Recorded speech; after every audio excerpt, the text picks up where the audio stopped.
Tenuta Augusta had been empty for more than 20 years, and when we first walked in, it was clear no one had been there in a long time. Dust on the furniture, clothes still in the wardrobes, old papers, even bottles of wine left behind.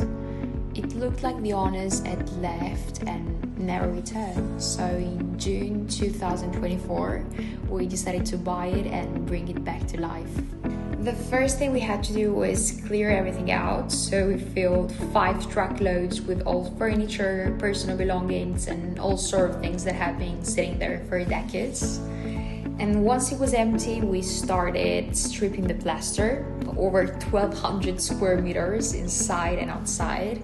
Since January 2025, things have moved fast. We laid new floors, we opened the windows overlooking the Colli Barici Hills, one of the most beautiful views in Italy, and cleared the gardens to make space for the pool.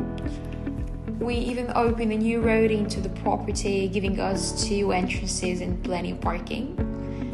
The old tower, which was once a dull grey block, now catches the light again. We've kept as many original features as possible: beams, stone surrounds, decorative details. For the facades, we are working with specialists in traditional lampplaster, ensuring an authentic, long-lasting finish.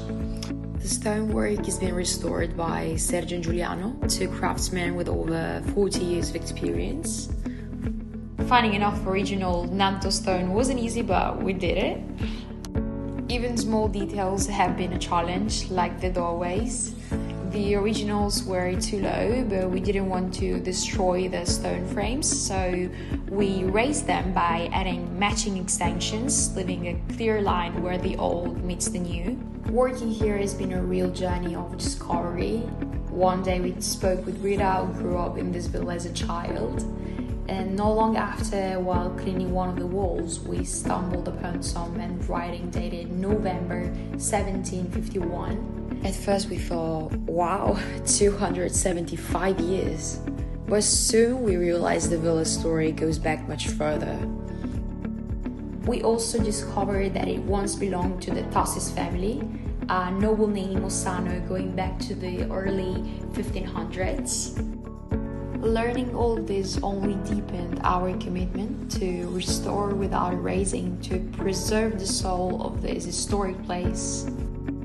The last major work was rebuilding the roof of the granary, so we removed meters upon meters of old hay, and now it's clean and ready for its next chapter. Next up is furniture, the final finishes, and the last bits of work. If all goes to plan, Tenuta Augusta will be ready by the end of the year.